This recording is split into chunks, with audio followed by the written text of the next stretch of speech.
জয়গুরু, বন্দে পুরুষোত্তমম। দয়াল ঠাকুরের আতুল শ্রীচরণে আমার শতকোটি প্রণাম। প্রণাম জানাই জগৎজনী বড়মা চরণে, প্রণাম জানাই পরম পূজ্যপাদ শ্রী বরদাস শ্রীচরণে, প্রণাম জানাই পরম পূজ্যপাদ আচার্য দেবের শ্রীচরণে। আপনাদের সবাইকে আমার আন্তরিক আনন্দিত জয়গুরু। সবাই আশা করি খুব ভালো আছেন। সবার মঙ্গল প্রার্থনা করি, সবাই খুব ভালো থাকুন, এটাই প্রার্থনা। আমরা সবাই নানান জায়গায় গিয়ে প্রসাদ গ্রহণ করি, সৎসঙ্গে গিয়ে, কোনো পুজোতে, কোনো মন্দিরে গিয়ে, যে কোনো জায়গায় আমরা পুজোর প্রসাদ গ্রহণ করি। কিন্তু আমরা অনেকেই হয়তো সঠিক নিয়মটা জানি না কিভাবে প্রসাদ গ্রহণ করতে হয়। দেখুন, ঠাকুর, পিতৃদেব, আচার্যদেব সকলেই আমাদেরকে পুঙ্খানুপুঙ্খভাবে সব কিছু জানিয়ে দিয়ে গেছেন এবং দিচ্ছেন আচার্যদেব। কোনো কিছু থেকেই যেন আমরা পিছিয়ে না থাকি, কোনো কিছুই যেন আমাদের অজ্ঞাত না থাকে। আমাদের সৎসঙ্গীদের পাকাপোক্ত করে তুলছেন। যারা আমরা সৎসঙ্গী, সত্যি আমরা পুণ্যবান, পুণ্যবতী, ভাগ্যবান, ভাগ্যবতী। না হলে এত ছোট ছোট নিখুঁত যে জিনিসগুলো, বড় জিনিস তো পরের কথা, আমি যদি ছোট ছোট নিখুঁত কাজগুলোকে, প্রথমের কাজগুলোকে সঠিকভাবে না জানি, না করতে পারি, তাহলে আমরা কিভাবে এগোবো? তাই কিভাবে প্রসাদ গ্রহণ করতে হয় সেটাও পিতৃদেব আমাদের খুব সুন্দরভাবে, সহজ সরলভাবে বলে গেলেন, বুঝিয়ে দিয়ে গেলেন, স্নেহের সাথে, আদরের সাথে। আসুন সেটা জেনে নিই।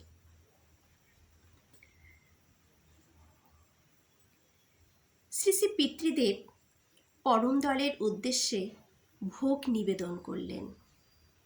আজ পুরি ও লাউ তরকারি নিবেদনের পর ছোট বড় সকলের প্রসাদ গ্রহণ থাকে। এক দৃষ্টে তাকিয়ে দেখেন তিনি কে কিভাবে প্রসাদ নিচ্ছে, কোথায় বসে খাচ্ছে, নির্দিষ্ট জায়গায় পাতা ফেলছে কিনা ইত্যাদি।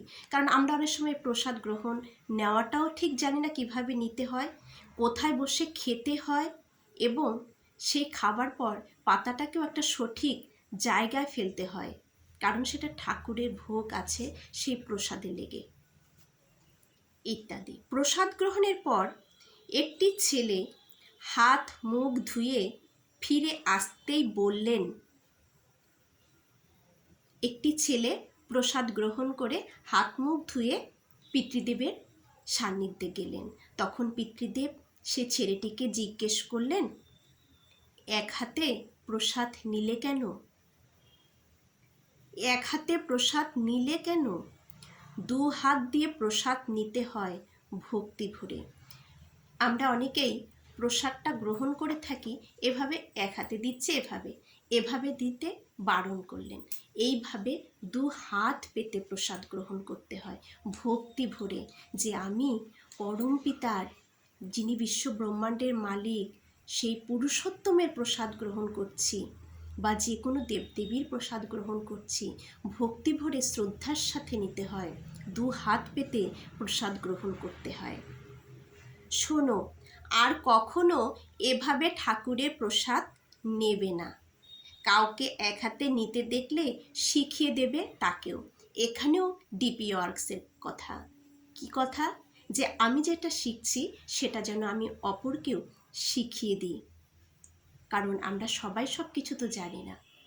দু হাতে আমি নিলাম, যখন দেখব অন্য কেউ এক হাতে নিচ্ছে, তাকে যেন আমি শিখিয়ে দিই যে এভাবে না, নিতে হয় না, দু হাতে এভাবে সুন্দর করে প্রসাদ নেবে, কিন্তু খুব সুন্দর করে মিষ্টিভাবে তাকে বোঝাতে হবে, তার যেন আঘাত না লাগে। ছেলেটি ঘাড় নেড়ে সম্মতি জানালো। তাহলে প্রসাদ গ্রহণটাও আমাদের পিতৃদেব শিখিয়ে দিলেন, কিভাবে প্রসাদ গ্রহণ করতে হয়। আমরা প্রসাদ গ্রহণটাও অনেকে ঠিকভাবে জানি না, প্রণাম করতে হয় কিভাবে জানি না। সব প্রসাদে ভক্তি সহকারে ঠাকুরের নাম করে দুহাত ভরে যে আমি অমৃত পাচ্ছি বা আমি কত পরম সৌভাগ্য যে আমি পুরুষোত্তমের প্রসাদ পাচ্ছি, তাই দুহাত পেতে ভক্তি সহকারে সে প্রসাদ আমাদের গ্রহণ করতে হয়। মাথায় ঠেকিয়ে সেই প্রসাদ আমাদের গ্রহণ করতে হয় এবং যথাস্থানে, যাতে কারো পায়ে না লাগে, কোনো নোংরা জায়গা না, পরিষ্কার একটা ভালো জায়গায় কোনো ডাস্টবিন থাকলে সেখানে সেই প্রসাদটাকে, পাতাটাকে আমাদের ফেলতে হয়, হাত ধুয়ে নিতে হয়। প্রসাদের অনেক গুণ রয়েছে, তাকে মর্যাদা দিতে হয়। আজকের ইষ্ট প্রসঙ্গ আমি এখানেই রাখছি।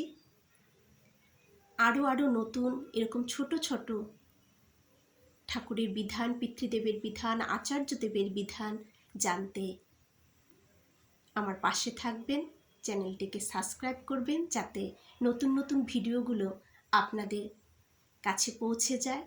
শেয়ার করবেন নতুন বন্ধুদের, আর যারা নতুন বন্ধু রয়েছেন বা সৎসঙ্গে আমার ভাই বোনেরা, দাদা দিদি মায়েরা রয়েছেন, সবার মঙ্গল প্রার্থনা করি। সবাই এভাবে পাশে থাকুন আর আপনারা খুব ভালো থাকুন ঠাকুরকে নিয়ে, এটাই প্রার্থনা। জয় গুরু, বন্দে পুরুষোত্তমম।